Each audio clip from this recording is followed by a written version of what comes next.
Here's a word for you to get acquainted with how the world works. Plagiarism. I have several issues with the video.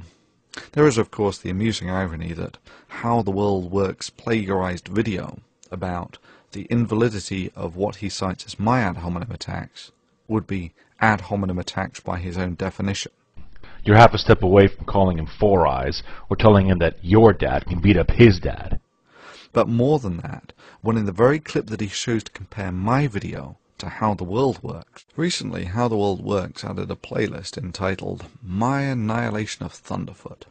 The cute irony being that the last video in the series, that's 1/4 of the entire videos, he had nothing to do with at all. Someone else made it.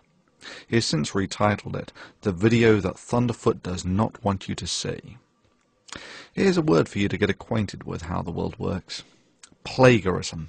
I was going to be making a video later this afternoon, but Thunderfoot decided to waste everyone's time, so I have to make a quick rebuttal. It's going to be about 2 minutes. Thunderfoot made 2 claims. 1, that I block people who dissent, and 2, that I plagiarized another person's video. First, with respect to the plagiarism. Plagiarism would imply that I meant people to believe that it was my work. Now, since I linked to Mr. Buster's video, I put a link in the sidebar to him. It wasn't in my voice, and it was talking about me in the third person. The only person who could possibly be convinced that I was trying to mislead people to think it was my video is obviously Thunderfoot. So way to waste everyone's time. I asked Mr. Buster if I could take his video, put it on my channel, and link to him, because I have more viewers and more people would see it, which was the case. Explain why I never appear in my videos. I think that actually appearing in the videos is essentially a hostage to fortune in that it doesn't add anything to the message, and indeed it actively detracts from it in that a creationist may be frustrated by his inability to find any factual or logistical errors in the message,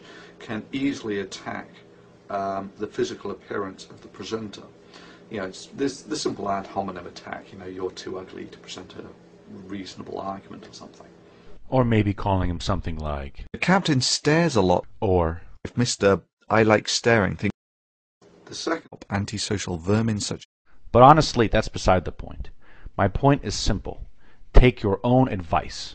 Stop the bullshit, weed out the useless ad hominems, and stick to the facts.